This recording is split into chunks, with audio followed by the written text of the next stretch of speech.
গত ১০০ দিনে নোবেলজয়ী ডক্টর মোহাম্মদ ইউনূসের নেতৃত্বাধীন অন্তর্বর্তীকালীন সরকার জনগণের বাড়তে থাকা অসন্তোষ এবং হতাশার মুখে পড়েছেন।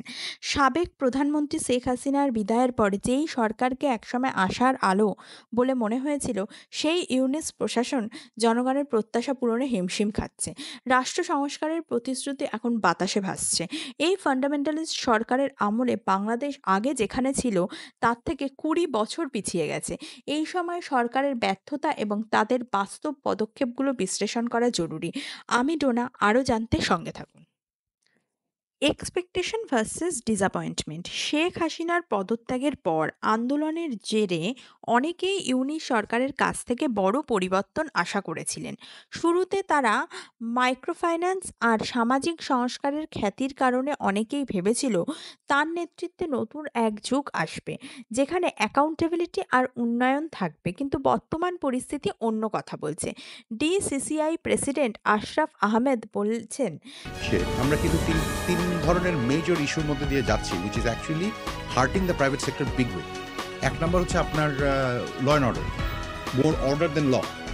কারণ আপনার যদি অর্ডারলি সিনারিও না থাকে, যদি লেবার আনরেস্ট হতে থাকে, লুটপাট লুটতরাজ হতে থাকে, আপনি সারাক্ষণ যদি মামলার ভয়ে দৌড়াতে থাকেন, তাহলে তো আসলে কাজ করা সম্ভব হয় না। এটা needs to come into a shape. At the same time আমাদের কিন্তু যে গ্যাসের ক্রাইসিস, এনার্জি ক্রাইসিস সেটা কিন্তু গত ২ মাসে আমাদেরকে প্রচণ্ডভাবে ভুগিয়েছে। এটা কিছু কিছু জায়গায় ঠিক হয়ে গেছে পুরো, বাট এটা এখনো আংশিক রিকভারিতে আছে, ফুল রিকভারিতে কিন্তু আমরা এখনো যাইনি। এখনো কিন্তু ডেইলি বেসিসে, MMCFD বেসিসে আপনার গ্যাসের শর্টফল আছে। থার্ড যে লেয়ারটা হচ্ছে যে দি financial markets have become extremely dry. দৃশ্যমান কোনো পরিবর্তন চোখে পড়েনি। আইন শৃঙ্খলা নেই, ব্যবসা বাণিজ্যের ক্ষতি, জ্বালানির সমস্যার সঙ্গে সুদের হার বৃদ্ধিও বেশ ভোগাচ্ছে। এছাড়া বেকারত্ব, দ্রব্যমূল্যের অস্বাভাবিক দাম বৃদ্ধি আর নির্বাচন নিয়ে কোনো স্পষ্ট পরিকল্পনা না থাকায় মানুষ হতাশ। বিএনপি মহাসচিব মির্জা ফখরুলের মতে ৩ মাস যেতে না যেতেই ইউনিট সরকারের আসল চেহারা বেরিয়ে আসতে শুরু করেছেন। সাম্প্রতিক এক জনমত জরিপে 65% মানুষ ইউনিট সরকারের প্রতি অসন্তোষ প্রকাশ করেছে। অনেকেই মনে হয়েছে তারা প্রতারিত হয়েছেন, কারণ তারা ভেবেছিলেন দুর্নীতি আর মানবাধিকার লঙ্ঘনের দিন শেষ হবে। সাধারণ জনগণের মতে বৈধতার অভাবে এই সরকারের নেতৃত্ব দেওয়া উপযুক্ত নয়।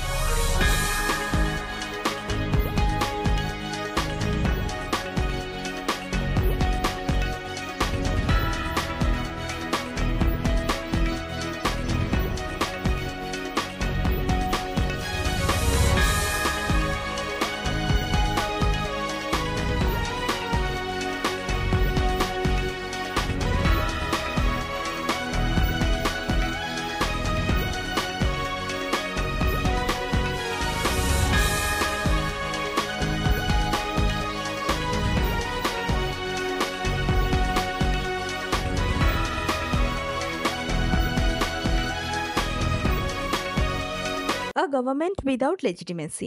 জনগণের হতাশার অন্যতম কারণ হলো ইউনিস অ্যাডমিনিস্ট্রেশনকে ঘিরে থাকা লেজিটিমেসির অভাব। সমালোচকরা বলছেন বর্তমান সরকার নির্বাচিত নয়, বরং ইনস্টল করা হয়েছে, তাই তাদের শাসনের অধিকার নিয়েও প্রশ্ন উঠছে। ইলেকটরাল ম্যান্ডেটের অভাবে কার্যকর গভর্নেন্স অসম্ভব হচ্ছে, কারণ অনেক নাগরিকই নিজেদের রাজনৈতিক প্রতিক্রিয়া থেকে বিচ্ছিন্ন বোধ করছেন।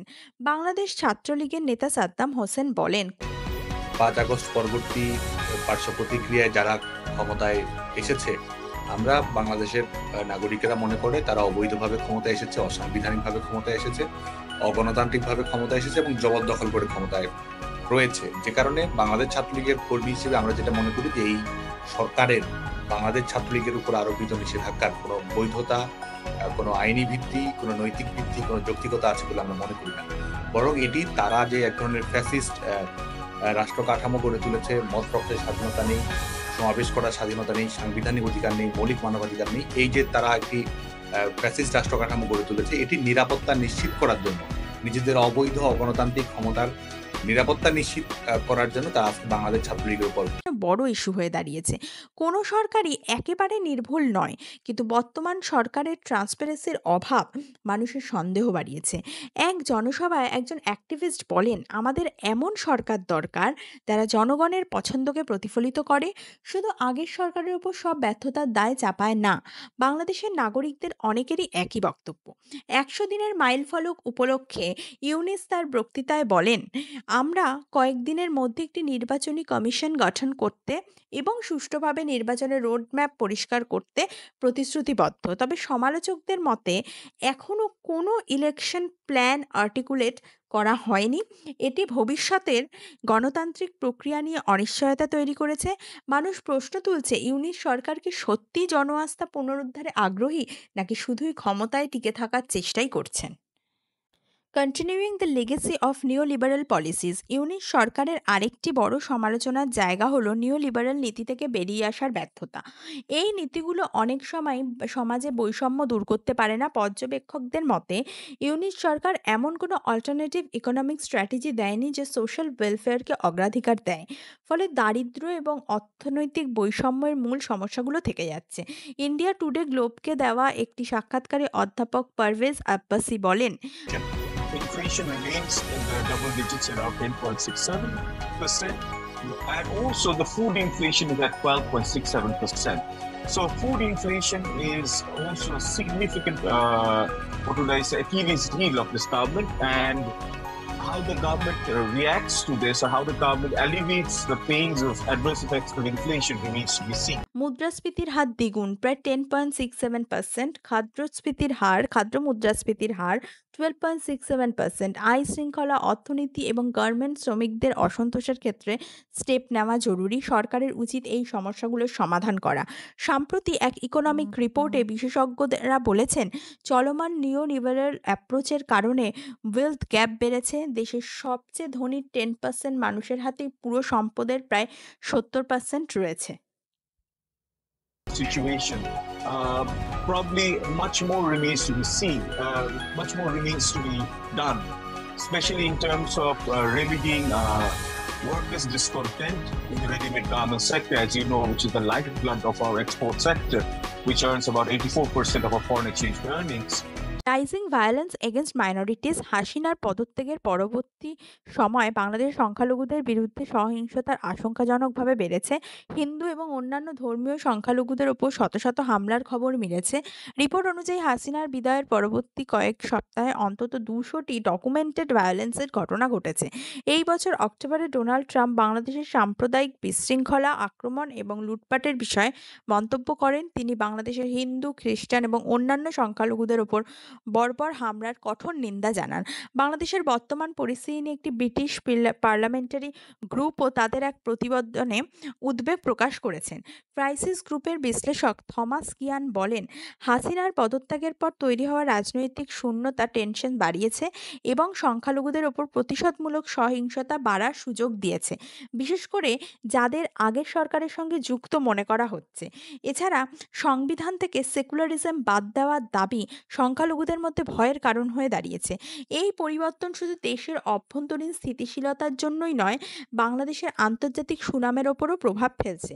প্রস্তাবিত এই সংশোধন বাংলাদেশের প্রতিষ্ঠার সময়ের মূল আদর্শের সঙ্গে সম্পূর্ণ বিপরীত, যা ইনক্লুসিভিটিকে অগ্রাধিকার দিয়ে জাতীয় পরিচয় গড়ার কথা বলেছিল। আ path forward demands inclusive governance. এখন সত্যিকারের ডেমোক্রেটিক আর ইনক্লুসিভ গভর্নমেন্ট করা খুবই জরুরি বাংলাদেশে। পলিটিক্যাল অ্যানালিস্ট আর অ্যাক্টিভিস্টরা বলছেন, ইউনিস অ্যাডমিনিস্ট্রেশনকে একাডেমিক, সিভিল সোসাইটি আর পলিটিক্যাল গ্রুপ সহ বিভিন্ন স্টেক হোল্ডারদের সঙ্গে এঙ্গেজড হতে হবে। মানুষের প্রত্যাশা পূরণ করার পাশাপাশি সিস্টেমিক ইস্যু সমাধানের এগুলো যুক্ত করা অত্যন্ত জরুরি। ডক্টর ইউনিস নিজেই এক সাক্ষাৎকারে বলেছেন, একটা নতুন বাংলাদেশ গড়তে হলে সমাজের সব সেক্টরের কোলাবোরেশন আর ইনপুট দরকার। ইনক্লুসিভ ডায়ালগ শুরু করাই ভবিষ্যতের বাংলাদেশ গড়ার মূল চাবিকাঠি, যা গভর্নেন্সের ওপর মানুষের আস্থা ফিরিয়ে আনবে এবং যে সমস্যাগুলোর কারণে ব্যাপক অস্থিরতার সৃষ্টি হয়েছে সেগুলো সমাধান করার চেষ্টা করবে। আজ আমাদের সাথে ঢাকা বিশ্ববিদ্যালয়ের অধ্যাপিকা ডক্টর জুবাইদা নাসরিন আছেন। আসুন তার কাছ থেকেই জেনে নেওয়া যাক ডক্টর ইউনূস সরকারকে তিনি কত নম্বর দিচ্ছেন এবং এই সরকারের ১০০ দিন তাকে কতটা হতাশ করেছে? আ ইউনূস এর নেতৃত্বে যে অন্তর্বর্তীকালীন সরকার বাংলাদেশে এখন কার্যকর রয়েছে, আ সেই সরকার ১০০ দিন অতিবাহিত হয়েছে। তো এই সরকারের মূল্যায়নে যদি বলেন, আমি কয়েকটা বিষয়ের উপর জোর দিতে চাই। একটি হলো যে খুবই গুরুত্বপূর্ণ ২ টি ইস্যু। একটা হলো যে আপনার আইনশৃঙ্খলা আম রক্ষা এবং আইনশৃঙ্খলা আ দেশের আইনশৃঙ্খলার অবস্থা। ২য় হলো জনমালের নিরাপত্তা। এই ২ টো বিষয় আসলে খুব মৌলিক। আর ৩ নম্বর বিষয়ে আমি আরো গুরুত্ব দিতে চাই দ্রব্যমূল্য বৃদ্ধির বিষয়টিকে। এখন দেখুন, আম একটি সরকার আসলে কতটা সাকসেসফুল সেটি নির্ভর করবে যে মানুষজন কতটা আপনার আ সেখানে নিরাপদ বোধ করে আরকি। তো আমরা দেখেছি যে এই ১০০ দিনে আমি আসলে যে আইনশৃঙ্খলা পরিস্থিতির কথা বলে আমি আসলে সেখানে আ মানে ১০ এ ৫ দিতে চাই। এই কারণে ধরুন এখন পর্যন্ত কিন্তু আইনশৃঙ্খলা বিষয়টি সরকারের নিয়ন্ত্রণে নেই এবং জনমুখীও না। এই যে অনেকগুলো কারণ আছে। একটি হলো যে আপনার পুলিশ প্রশাসনকে আগের আ যে শাসকরা ছিলেন তারা নিজেদের মানে ব্যক্তিগত প্রয়োজন মানে দলীয় স্বার্থে বা বিরোধী দলকে ঠেকানোর কাজে এত বেশি ব্যবহার করেছেন যে আসলে পুলিশরা জনগণের সেবক হয়ে উঠতে পারেনি। তারা তার চেয়ে বেশি হয়েছে আপনার রাজনৈতিক দলের হাতিয়ার হিসেবে, রাজনৈতিক দলের কর্মী হিসেবে ব্যবহৃত হয়েছে। দ্বিতীয়ত আপনার পুলিশকে বিভিন্ন আন্দোলনে যখন আন্দোলনের বিরোধিতাকারীদের মানে হিসেবে ব্যবহার করা হয়েছে এবং সবসময় পুলিশ একটা ফোর্স হিসেবে কাজ করেছে যেটা সরকারের পক্ষেই লাঠিল বাহিনী হয়ে উঠেছিল। সেটার দিক থেকে আসলে জনগণের দিক থেকে পুলিশের প্রতি এক ধরনের ক্ষোভ, আপনার রাগ ছিল এবং এক ধরনের জনগণের সেবক হওয়ার পরিবর্তে পুলিশকে মানুষ ভয় পেত। এবং আমাদের এই সাউথ এশিয়ার ঔপনিবেশিকায়ন যেটি নিরাপত্তার যে উপনিবেশিকায়নের যে পলিসি, সেখানে আসলে পুলিশকে খুব কম সময়ে জনগণের বন্ধু হয়ে উঠতে দেখা যায়। সো এটা এক্ষেত্রে একটা আমাদের পলিটিক্যাল দিক আছেও, হ্যাংওভারও আছে আমি মনে করি।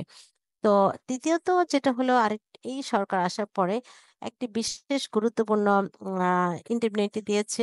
সেটি হলো যে গণঅভ্যুত্থানে যে সকল পুলিশ মারা গেছে আপনারা জানেন যে গণঅভ্যুত্থানে প্রায় ১,০০০ এর উপরে মানে সরকারি হিসেবে হলো ৩০০ র কাছাকাছি। কিন্তু বিভিন্ন আ আপনার সোর্স দাবি করেছেন যে নিহত পুলিশের সংখ্যা প্রায় ১,০০০ এর বেশি। তো এবং সরকার পক্ষ থেকে বলা হয়েছে যে এই পুলিশ হত্যার বিচার বিষয়টি এভাবে উপস্থাপিত হয়েছে যে গণ আন্দোলনে আ আপনার মানে আন্দোলনকারীদের বিরুদ্ধে কোনো অভিযোগ তোলা যাবে না। তো সেক্ষেত্রে আপনার যেটা হয়েছে যে পুলিশদের বিচার আসলে আ মানে বিচারটি করা যাবে না। বা এই পুলিশরা যে মারা গিয়েছে, পুলিশদের উপর যে নিপীড়ন হয়েছে সেটির কোনো বিচার হবে না। তো এই বিষয়টি যে একটা ইন্ডেমনিটি বা একটা দায়মুক্তির বিষয়টি অনেকাংশেই কিন্তু পুলিশ ফোর্সকে হতাশ করেছে। যে তারা জীবনের রিস্ক নিয়ে আপনার আ তারা দাঁড়িয়েছেন। কিন্তু তাদের জীবনের উপর হুমকি, তাদের মৃত্যু, তাদের উপর নিপীড়ন সে জায়গায় সেগুলোর কোনো বিচার নেই। তো এই সবগুলোই আসলে মূলত তাদেরকে যে কাজে ফেরত আসা, তাদেরকে জনমুখী করা, জনগণের সেবকে পরিণত করা এবং আইন শৃঙ্খলা বাহিনীর একজন মানে যারা এটা কার্যকর রাখেন, আ সেক্ষেত্রে তাদের তাদেরকে আমরা সেই ফর্মে পাচ্ছি না। এখন সরকারের একটাই দেখা যাচ্ছে আমি যেটা গতকালকেও আমার একটা আ গণমাধ্যমে ইন্টারভিউতে বলেছি যে, অন্যের উপর দায় চাপিয়ে কিন্তু আসলে আম একভাবে তার সরকারের যে ভূমিকা হওয়া উচিত সেটা সেটা করা যাবে না। সেটা একটা কর্তৃত্ববাদ। যে আমি নিজের দায়িত্ব অবহেলা বা নিজের দায়িত্ব পালনের অক্ষমতাকে আমি আরেকজনেরকে চাপিয়ে দিচ্ছি যে অমুক কারণে হচ্ছে। কিন্তু সরকার কতটা আসলে চেষ্টা করছেন পুলিশ মানে বাহিনীকে তার ফর্মে ফেরত আনা সেটি কিন্তু আমরা খুব বেশি যে জোরালো ভূমিকা রাখছে সেটা কিন্তু দেখতে পাচ্ছি না। ২য় বিষয়টি আমার কাছে যেটা মনে হয় যে বিভিন্ন জায়গায় আ যে মানে আপনার যার যেটা প্রাপ্য সেখান থেকে আ আপনার এক ধরনের বঞ্চিত করা। এখন প্রাপ্যতাকে যদি আপনি দেখেন যে আগের আমলে কে বঞ্চিত হয়েছে তাকে দেয় প্রাপ্যতা তা কিন্তু না। এই গণঅভ্যুত্থানের একটা বড় জায়গা ছিল প্রাপ্যতা, সাম্যতা, ন্যায্যতা। হ্যাঁ? এবং সেটির পাশাপাশি যে বাক স্বাধীনতা। তো আমরা এখন দেখছি যে বিভিন্ন জায়গায় শুধুমাত্র রদবদল করে প্রশাসনিক পদগুলোতে যে আওয়ামী লীগ সাপোর্টার পরিবর্তে বিএনপি এবং জামাত সাপোর্টারদেরকে এনেই কিন্তু এক ধরনের মানে পরিবর্তনকে দেখানো হচ্ছে। কিন্তু মূল পরিবর্তনের জায়গায় যে প্রক্রিয়া সেটা কিন্তু কাজ শুরু করেনি। কার্যত আমরা দেখেছি হয়তো ১০ টি কমিশন হয়েছে। কিন্তু এই ১০ টি কমিশন কিভাবে কাজ করছে, কাদের সঙ্গে কাজ করছে সেটা কিন্তু আমরা আ মানে হালনাগাদ কিছুই জানি না। এবং বরঞ্চ আমরা দেখছি মেসেজ পাঠাচ্ছে সরকারের বিভিন্ন কমিশনে তথ্য দেওয়ার জন্য।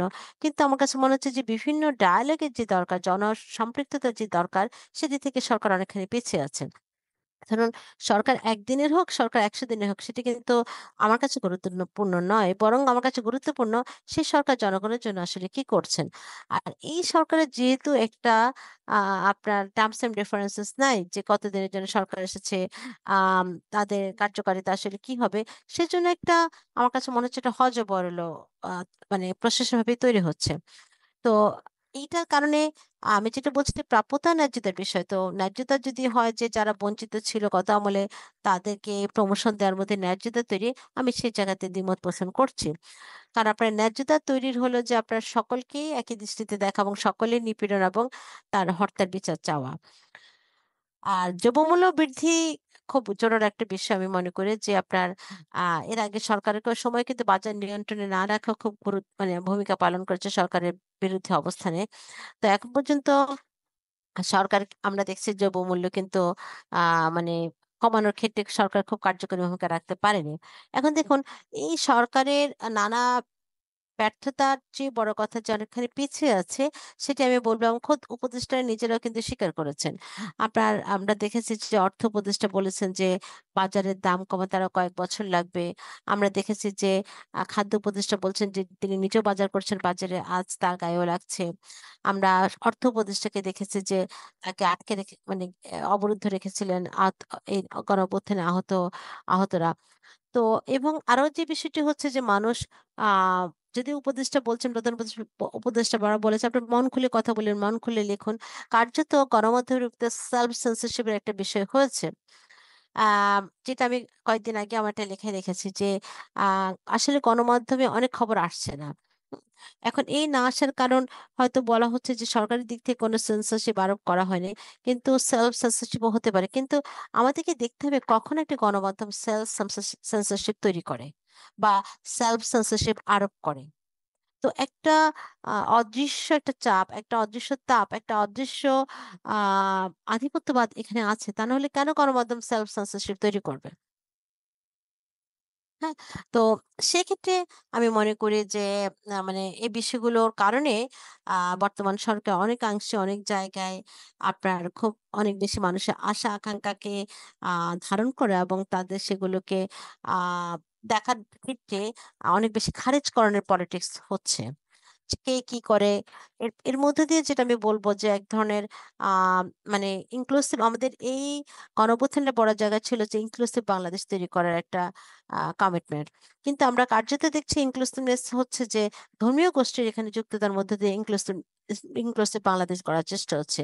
কারণ দেখুন একটা কমিশনের কিন্তু আদিবাসী নেই, দলিত নেই, আপনার মাইনরিটি লোকজন নেই, নারী নেই। তাহলে আপনার ইনক্লুসিভ কি শুধুমাত্র একটা বিশেষ আ গোষ্ঠীকে যুক্ত করাই কি ইনক্লুসিভনেস? তো এখন যে বিষয়গুলো হচ্ছে যে আপনার সেই বিশেষ গোষ্ঠীর একটা ধর্মীয় আধিপত্যবাদের একটা প্রভাব আছে। এবং সেটা আমরা দেখছি যে এই যে গতকালকে থেকে আমাদের নাট্যাঙ্গনে কিছু নাট্য অভিনেতার উপরে বলা হচ্ছে যে আপনারা আসবেন না, আপনারা নাটক করবেন না কিছুদিন। এই যে একটা আরোপ করা, হ্যাঁ? এবং সিদ্ধান্তগুলোকে অনেক বেশি কর্তৃত্ববাদী। আ যে আপনার একজন সিভিল সার্জন জয় বাংলা বলাতে তার চাকরি চলে গেছে। এই যে বিষয়টা যে জয় বাংলা কিন্তু একটা দলীয় স্লোগান না। জয় বাংলা বাংলাদেশের মুক্তিযুদ্ধের একটা গুরুত্বপূর্ণ স্লোগান। তো সেটাকে দলীয় প্যাকেজে বন্দী করে আপনার যে বিষয়গুলোকে একেবারে নিশ্চিহ্ন করে দেয় এবং শিক্ষাক্ষেত্রে ধরেন শিক্ষাক্ষেত্রে কিন্তু কমিশন হয়নি এখন পর্যন্ত। ১০ টা কমিশন হলে শিক্ষা কমিশন হয়নি। কিন্তু শিক্ষাক্ষেত্রে পরিবর্তনের আমরা যে বিষয়টি দেখতে পাচ্ছি একমাত্র পরিবর্তন হলো যে আপনার ইতিহাসের ক্ষেত্রে আ যে আওয়ামী লীগের ইতিহাস পরিবর্তন করে অন্য ইতিহাস স্থাপন করা। তো এই পাল্টাপাল্টি ইতিহাসের মধ্যে দিয়ে আসলে কার্যত দেখা যাচ্ছে যে শিক্ষা সংস্কারটির দিকে মনোযোগ। তো আমার মনে হচ্ছে যে এই অন্তর্বর্তীকালীন সরকার যত বেশি ধরেন মানে আওয়ামী লীগের হ্যাংওভারে ছিল এবং যে কথাগুলো বলছে এখন যে কেন তারা পারছে না, কেন তারা করছে না, ঠিক আওয়ামী লীগ যেভাবে বলতো সেরকমই যে আহ, আপনার অস্থিরতা তৈরি করছে কোনো গোষ্ঠী, রাজনৈতিকভাবে ইচ্ছাকৃত করা হচ্ছে, তারপরে ষড়যন্ত্র চলছে। এগুলো কিন্তু সবসময় একটা মানে আমরা যেটা বলি গভর্নমেন্ট মেন্টালিটি, যে একটা যে একটা টোন, যে আপনার সরকারি টোন, সেটা কিন্তু সব সরকারের সময় একই থাকছে। Thank you so much for watching. We'll see you during the week for more What's On news. Please make sure to subscribe to What's On. Please make sure to subscribe our channel to get the essential What's On and connect with us at whatson.plus.